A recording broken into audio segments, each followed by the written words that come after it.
Hi, folks. Welcome to Dogs Afield TV. Boy, have we got an exciting program for you today. We're here with Jordan Wells from Jordan Wells Kennel in Connecticut and Sonny Pickarz. Yep, Did I you do got that her. right? Okay, Sonny Pickarz from Wisconsin. And we're going to talk about the method training system. It's something that Sonny has developed, and Jordan is a disciple of this program, and we're really excited about this. It's getting a lot of national attention, so we're going to learn all about it. Sonny, tell me a little bit about your background. Uh, Bird dogs. Had them my whole life. Started as a commercial kennel in probably, 24 or 25 years ago today. Started with labs, went to short hairs. Short hairs got me to English pointers. From there, guiding Wisconsin grouse and woodcock hunts, and then spent 17 years in South Texas on a wild quail commercial operation. Wonderful. Um, So you've been around bird dogs a lot. yes. You have. Yep. Jordan, tell me a little bit about your background. So I started with hunting dogs back in high school. My friends had them, and I got my first short hair in 2010, and that's kind of when this whole thing started for me with bird dogs. So I graduated UConn, and I was already playing around with my short hairs, and then tried to make dog training more of a career instead of just a hobby, and got into a kennel, Quinnebog Kennels, in 2014, and started training dogs professionally. But hunting kind of drove the whole passion to get into it, and started with German short hairs and still have them, and then ended up guiding for a exclusive preserve in Long Island for the last 5 years, and just wanting more and change in life drove me to start opening my own commercial kennel, and here we are today. And the whole kind of process, led me to meet Sonny along the way. Wonderful. So, and by the way, you have a beautiful kennel. Thank you. Beautiful. Um, so, Sonny, is the method a brand new discipline, or are you building on something that existed? Tell me a little bit about the background of the method. Well, the background of the method can be a loaded question because, for starters, the method we weren't that wasn't an arrogant statement or thinking we had the best of the best. We couldn't come up with a name, so everybody is calling it that method. Well, that just stuck. So that's where the name came from. But the program has come out of just the frustration that we've had with not necessarily the dogs changing as much, but the people changing and how they interact with the dogs. And then, of course, the dogs being raised more of, in a home environment than a kennel environment, and then maybe not being hunted as much as what they were. Dogs going more to the Petcos and the hardware stores rather than just being, more for an upland application. So that's the basis of kind of how it started. So, All right. So you didn't build on any program that existed. This is mostly new thought, new. the program that we built off of was, both of us have been our basis and our teeth have been cut in the silent command system. Okay. So it was just taking it from that and digging a little deeper. So much of the technique, so much of whether it be a check cord, a leash, a barrel, a post, so much of the technique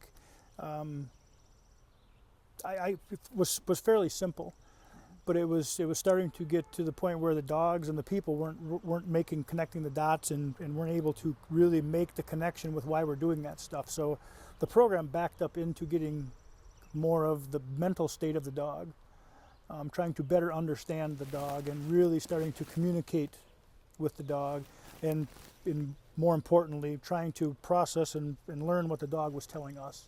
So we stumbled into it more than anything out of a frustration, and the beauty of that is where it's gotten us is it's forced us to be better.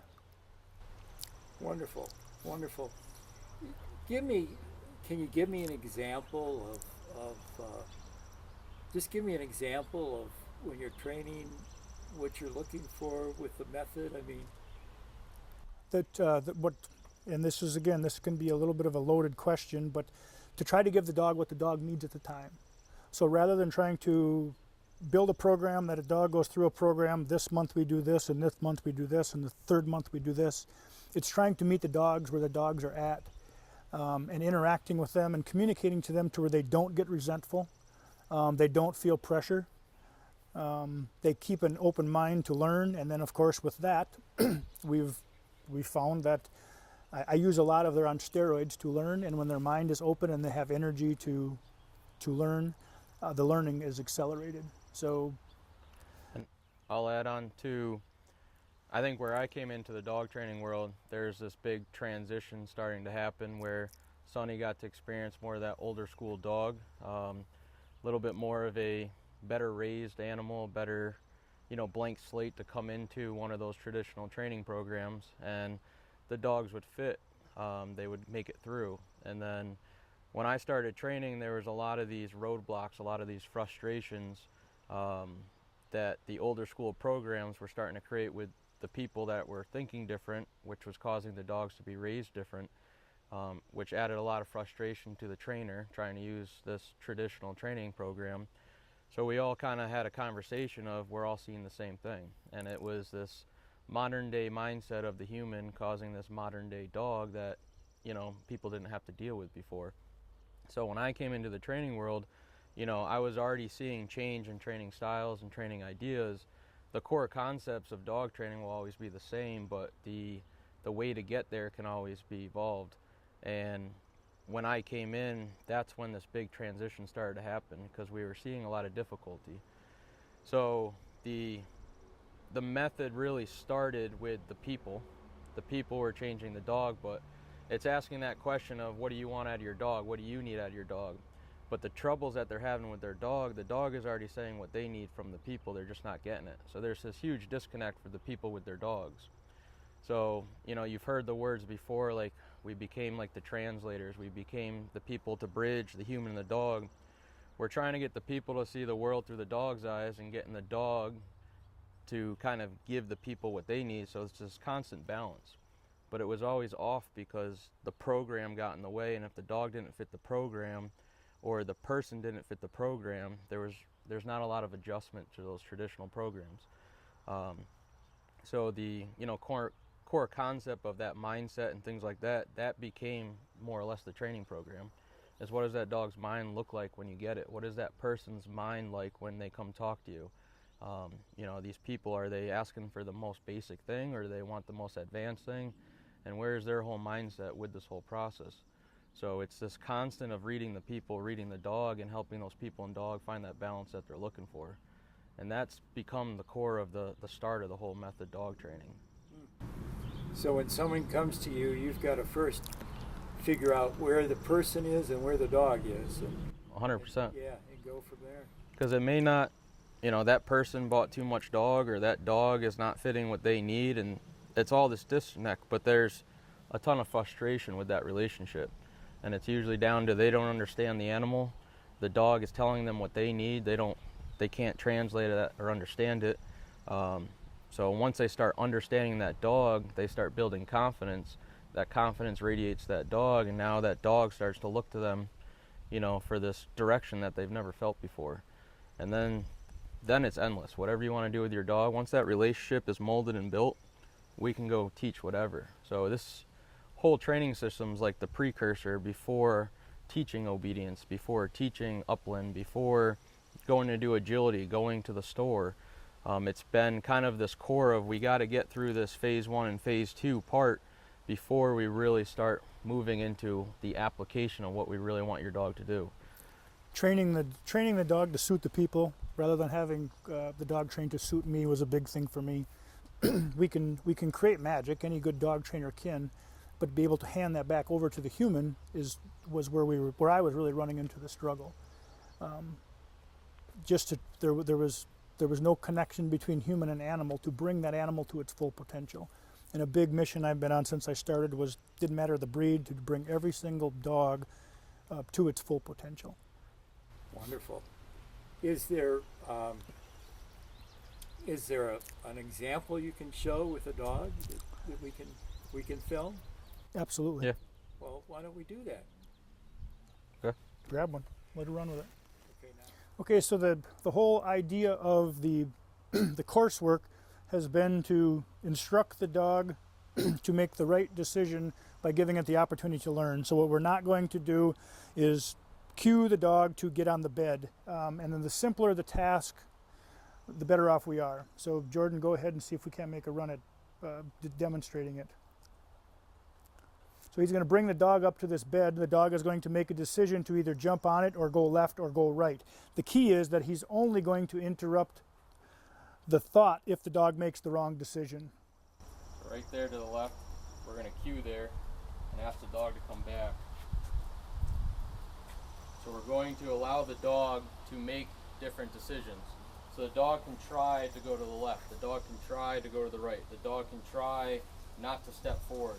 We're going to cue and interrupt that wrong decision, but bring the dog back and allow them to learn to problem solve, and in the end they make the decision to go on that dog bed on their own. So I'm going to use my body language. She's in a follow type mindset to follow my body up here. So if I step forward, I want my body to be the lightest amount of communication I can offer that dog. Alright, now if I move, I want that dog to move with me. So if she makes the wrong decision of going over here to the left, I can cue and redirect with that dog with my body. So the cue means pay attention, it's not almost like a command. It's not a thing to make the dog do it. It's just to pay attention and look for direction. And my body gives all the guidance of where to go. So we're only cueing for the wrong decisions, not putting a form of pressure on the dog to make a discomfort on them to make them do something. It's not a pressure-driven response. They make the decision themselves. That's been the biggest change to this whole program, to keep a very open mindset in the dog and keep the decision making on the dog side instead of the human side. And for a lot of these dogs that are coming in, the way they're being raised, the way that they're set up to learn, it's very low. So we have to really take the simplest of simplest and teach them how to learn first and get that mind learning how to problem solve stressful situations. So this could relate to going on the vet scale. This could relate to a bird later on in the field. This has a lot of symbolic kind of relationship to what we're going to do later on with the dog. So if the dog is nervous of this, resistant of this, not confident here, but then we go into something like fetch, we're going to bring that lack of confidence, that lack of relationship, and that resistance to the next task. So we're going to build confidence through accomplishment here, and then bring it into that next task, which we'll show next. Yeah, I'll just kind of give it just a little crash course of how they're going to get harder, and then you can take it from there. Okay, then after the bed, or whatever the obstacle might be, they continue to get harder. The key is that we're never going to force or make the dog do anything. The dog is always going to be in control of the outcome to have the success. Go ahead. So if I bring this dog up to this obstacle here, and the dog can make, again, the same decisions, but hopefully that dog gets to the right decision quicker. It's starting to problem solve off the language that we're building. So right here, she's not paying attention, and she wants to go over here. So I can redirect, get that dog to come around and pay attention. And then if she goes off to the left again, I'm going to touch and interrupt that. If she goes off to the right, I'm going to touch and interrupt that. So she's starting to try the decisions that she wants to try, and I'm just interrupting them. So then if I come back and I move forward and she starts trying the right obstacle or the right decision, I'm not going to interrupt that. So that's where the dog starts getting their validation. There's a communication through our body language that validates to the dog that this is what we're looking for. And we build upon that language over and over through the course. And then with that, everything just continues to get harder to where it's almost a Tough Mudder or a doggy gauntlet, if you will. So the tasks continue to get harder, which builds their confidence, and that's kind of where we came up with the confidence through accomplishment, or the confidence course. If you take that confidence that she just built there, and then we bring that to the next task. So all I'm going to ask her is, will you follow me out here? All right? And I just want to take a step, and she comes out there with me. and then I want to say I want to go this way, but I'm going to do that with my body language first. So I'm going to move, all right? And if she's not paying attention, I should be able to reference this communication here to touch, and she'll move with me, all right? And if I turn my body, she moves. If I stop, she stops with my body. If I move my body, she's very engaged with just my body language, which is the lightest amount of communication. So if here she bails, all right, I'm going to touch and redirect her to come back up here. She's not a bad dog for trying that. That was a decision. So the accountability there is you just have to try again if she fails. So the communication is all based upon touch and body language in the beginning. So then there's been a lot of question of how the coursework can help or add to your upland application dog. The idea behind everything we're doing is if they can accomplish these harder tasks, which they do get real hard with a teeter-totter, and we have a bunch of other equipment, that the concept is when they do get into an upland application that they're much easier than what they've ever experienced here. So there's a relationship between the human and the animal for the animal to look for instruction based on how we touch. So hopefully we can set a little example here with how it would start with some retrieving work. So we know the dog is up here and she's confident, she'll move with us, she's looking for direction. We've kind of extinguished her fight or flight, resistance that mom and dad bred into her to kind of react to stress. So a lot of people bring that resistance or that, mindset into fetch, steadiness training, all that type of stuff. So if we have a dog that's very engaged and they're open-minded to try something and they're not fearful of that, we just make this, a place to teach new behavior. So we add to the course. So when we bring a bumper out, this is just another mental obstacle that we're adding to the course. So if the dog knows how to problem solve off of touch and body language, we can take that same relationship and add it to the bumper. So instead of creating a new point of contact on the ear or the toe, we're going to teach off the language that we already had. So again, the lightest amount I can offer with this bumper is just to offer that bumper to her. So if she didn't, if she wasn't paying attention or looking for direction, I should be able to touch that bumper or that lead, and then she tries, which is the fetch.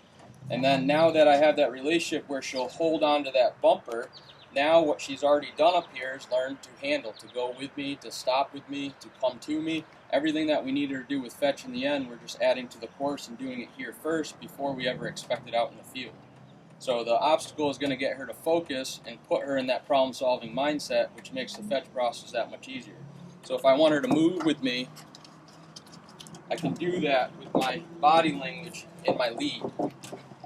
So if I just stop, I just want her to stop. So where I'm thinking right now is she has a bird in her mouth, and I need to handle her with a bird in her mouth. She's learned how to do that with a bumper up here first, and then we replace it with a bird later on.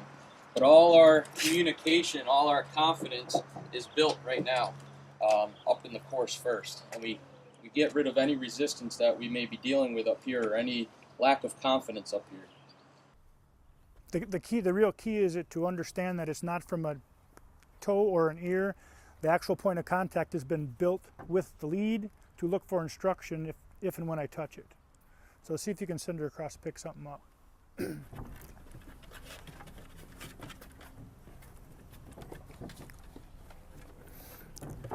And then if we would have refusal with upping the course or making the course harder with carrying something with her, then all we do is back that up and then reference that spot. So it's way more of a learning process or a mentoring process than it is a forcing process.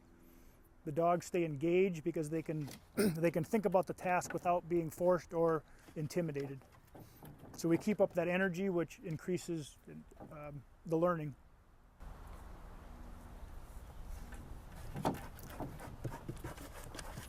And then of course from here, then we take it to the ground. So maybe see if she'll carry that bumper off the table onto the ground.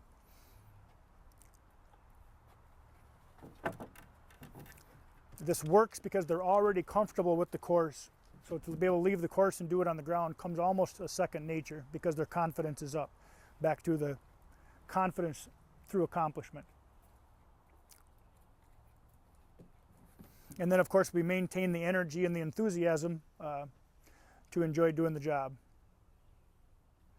That's good. So once we have a good point of contact with the lead and the dog understands touch, that's where we would pair that with an electric collar, literally to be able to then reference that same spot on that electric collar, and it'll mean the exact same thing that that lead meant. So we can now cue that dog with a collar to move with us, or it would be the same as cueing that dog because it doesn't want to retrieve. Now we have a point of contact just like we would have with an ear or a toe, or even with the steadiness. We might even try to demonstrate here just literally moving this dog around and then using collar pressure, low-level collar pressure to stop her. So he just stopped her right there. So this would be more of a finished product where we're getting ready to go to the upland field. This would be a foundation that's on its way to being complete. Thank you, Jordan and Sonny, for that excellent explanation and demonstration of the method.